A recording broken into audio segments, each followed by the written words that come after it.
All right, ladies and gentlemen, welcome back to the channel. You already know what to do. I got another one from Talks of Thailand, and shout out to him because his channel's growing. When I first discovered him, we had almost the same subscribers, but now he's over me, and that's good. We should all support each other's channels, so then, we pretty much help get our stuff out there. But anyway, I'll leave the original link to the video in the description. But let's check out how this guy got used from his wife in Thailand for a visa, for a UK visa, not United States, but let's go. Today, we've got a pretty sad story coming from Paul. Title was My Thai Wife Nightmare.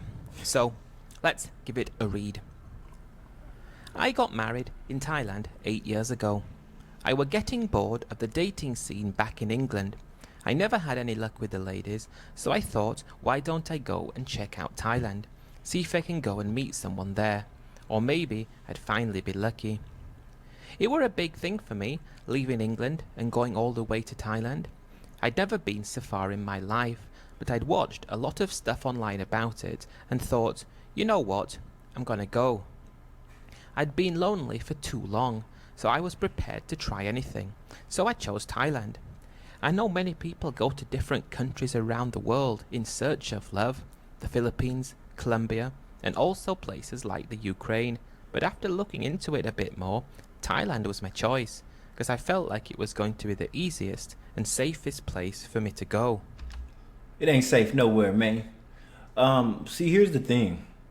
A lot of people have this set in their mind that women are better overseas. Well, if you're having issues with women in your own country, what makes you think you're not going to have issues with women in other countries overseas, abroad? That's what people aren't getting. Let alone if you're out of shape, fat, balding.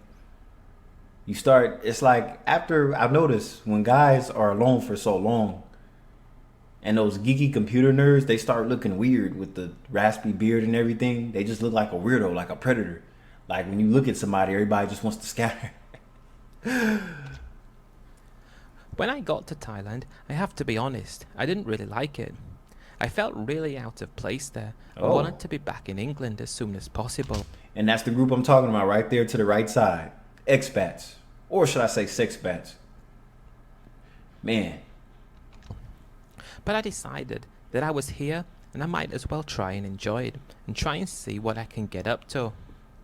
I went to some of the bars down Sukhumvit Soi 4. Y'all all meeting these girls in the same places, these damn bars. While I knew these girls were working there, getting attention made me feel like a different man altogether.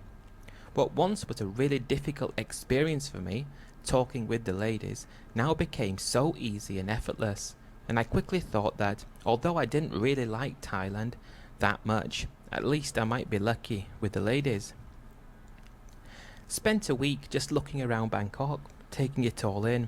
I did feel out of my depth a lot, but when I spent the evenings going around the bars until I met this girl that I liked. She was really sweet, really beautiful, and I took to her immediately. I was only 5 years older than her as well, so I thought that it's meant to be. I thought that she'd like this, as I wasn't one of the older guys like many of the others that go there. I spent the rest of my holiday with her, and I fell in love with her head over heels. I never had a true love story before in my life. Yeah, that's another thing. You never been serious with anybody, and it's like when somebody else takes you seriously, you start overlooking everything about the person. You ignore the red flags and everything. Not good. I was 38 years old at the time, so this was really special for me. I had to return back to England, and that was hard. I didn't want to leave her at all, but we kept in touch when I was there. Constant contact. And I came back after 6 months and met. And after that whole 6 months you didn't see her, she was getting her back blown out by several guys. Back to back to back to back. There's probably several guys with back shots in their phones of this girl. Jeez. Her again.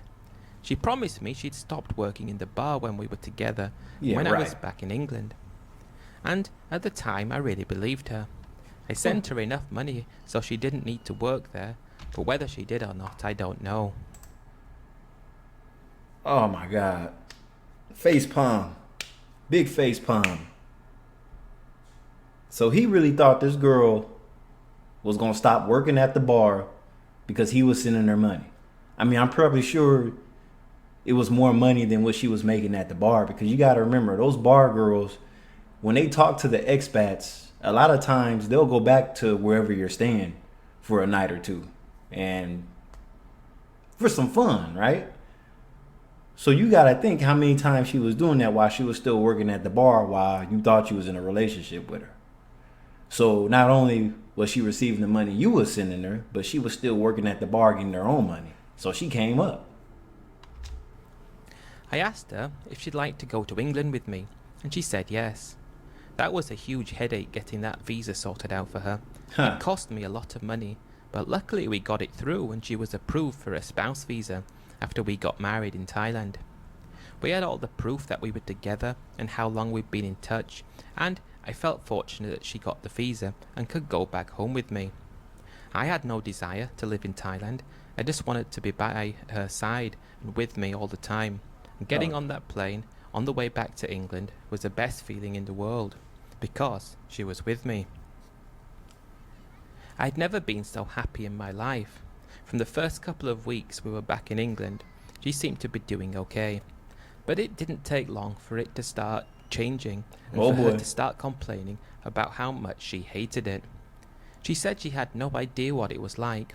She thought it was going to be different than it was, and I was out working all day. When I came back, oftentimes she was gone. She used to meet people at the local Thai restaurant, so... Uh-oh, she's meeting her own people in another country. Ooh, why you at work? She had someone to speak to. Other ladies who had moved with husbands as well, who were similar positions. This heartbroke me, because I thought I found my soulmate. Had married and spent a fortune taking her to England, and she wasn't happy at all. As soon as... Have you noticed something? He hates Thailand and she hates England. I went to England 10 years ago. It's a fun place, but the weather is depressing and the food's not that good. So that's a place I'd hate too if I was to live there. I wouldn't get a citizen. I wouldn't get a green card to live in England. Nah. Maybe Australia, yeah. I've been to both. Australia was a lot better weather-wise and food-wise to me. This is just my personal opinion. I gave kudos a little bit. I said there's a lot to do in the UK. Maybe if I would have went further up to Liverpool or Manchester, maybe I would have enjoyed it a little better. But this was late fall, so the weather just sucked in general. The fog was too thick. And you got to remember, Britain is just a small island, so there's not much there to begin with, other than all the landmark castles and everything, which would be cool to look at too, but I didn't get that far. I might go back to UK again, but the weather just reminds me of Daly City. And those of you that are in the Bay Area, you know what I'm talking about. As we left Thailand, she changed. I found out not long after that she'd been cheating on me with guys in the area. I couldn't believe it. And it wasn't just one guy as well. The love of my life, who I devoted everything to, wasn't what I thought. It was as though she used me for a visa to a country she thought was different, but found out that she actually didn't like it. She used to complain about wanting to go back to Thailand all the time. She needed to go back. She didn't like it. I couldn't afford to live there, so I tried my best to make her happy with me. Wait a minute. He couldn't afford to live in Thailand, but you could afford to live in Britain. Britain is expensive. It's just like living in America.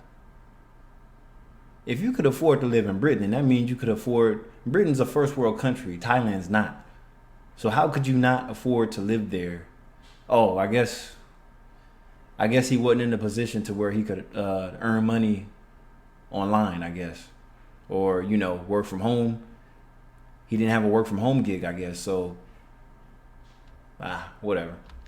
Even after I found out she cheated on me so many times, I still tried to make it work. Man, I'm getting depressed listening to this shit, man. What? You know she's cheating and you're still trying to make it work. It's not going to work. She don't like Britain and she don't like you. That's what's going on. And you don't like her country. So neither one of y'all like each other's country. which is going to cause a fallout between both of you. So not only did she move to a country she don't like, most likely she's not going to want to be with you if she moves to a place she don't want to be at. Should have sent her back when she started complaining. See, this is why I have respect for younger guys that are just going over there for pay for play. Skylar Daroon, whoever else, O'Shea Duke Jackson, whatever else, they tell you straight up that they pay them, and that's fine. And they probably not trying to bring these girls back to the United States or wherever else they're trying to be at. Leave their ass in Brazil or whatever they from. That way, they won't have to go through shit like this. But these are older guys that are getting got. Older guys that don't have much money left. They're spending up all their retirement money on 304s at the bars. But not long after, she left me and had the visa as well. I couldn't quite believe it had happened to me like that. Really? I put so much money into getting her here, and this is how she treated me.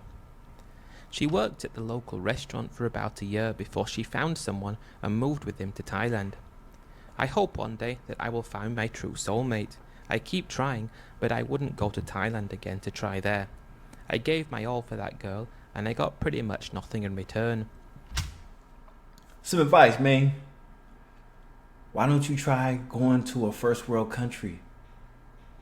You should have went to Japan or somewhere. I mean, that doesn't guarantee anything either. That way, you don't feel like you got used just for a green card. Because most people in Japan aren't really struggling like that. But see, you have to understand, when you guys go to Thailand and Philippines and stuff, a lot of those girls that you meet live further out on the countryside in the villages. They just go to the bars to make money and bring it back home to their family because they could take advantage of the sex pacts.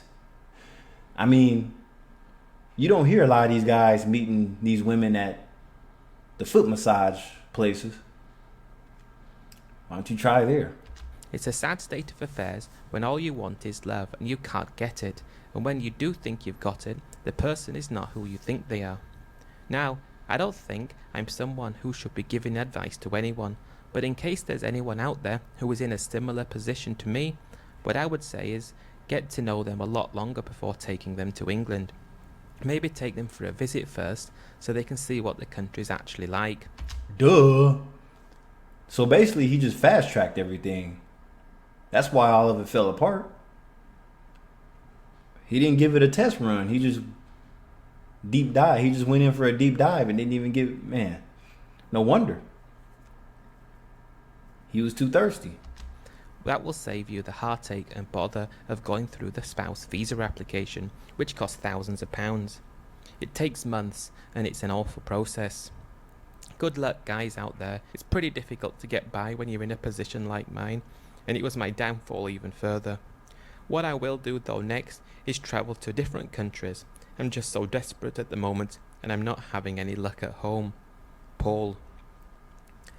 Well, Paul, thanks for sending in this email, and yeah, I really feel for you in this case. It's a difficult one to read, that one, a really difficult one to read, but I appreciate you sending the story in as a warning to other people as well who might be in similar positions, seeking out a partner in different countries around the world.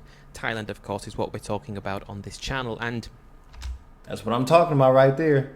Overweight, older beer belly dude looking for some 20-year-old. I mean, I'm not hating on those guys. I mean, good for them if they could get it, but usually the older guy just wants the younger girl for whatever reason, and then the girl is just looking for a way out of poverty.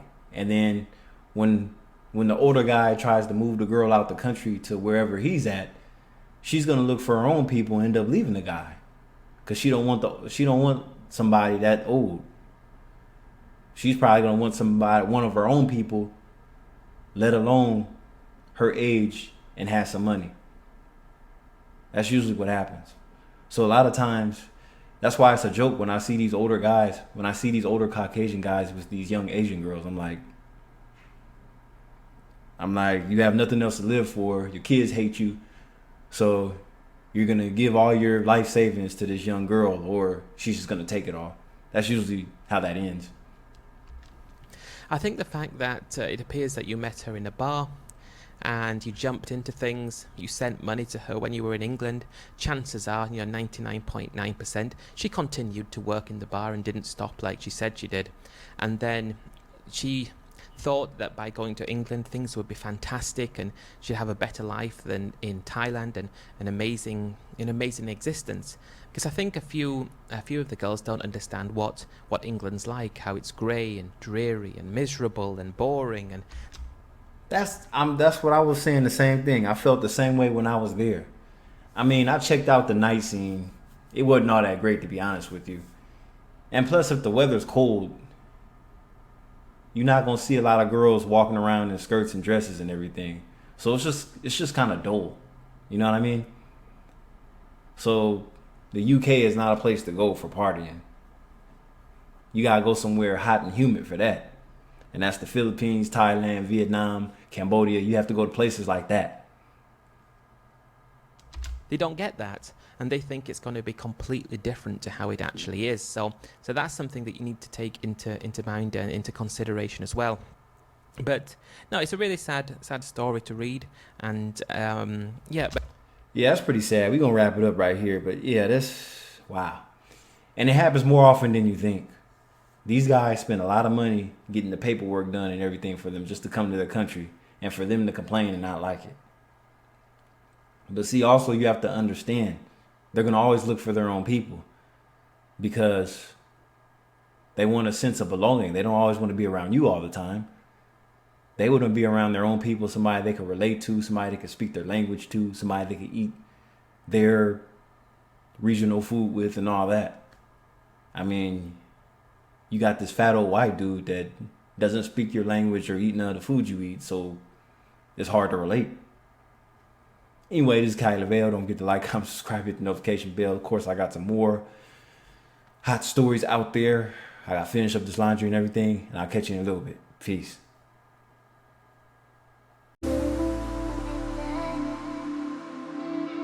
Thank you.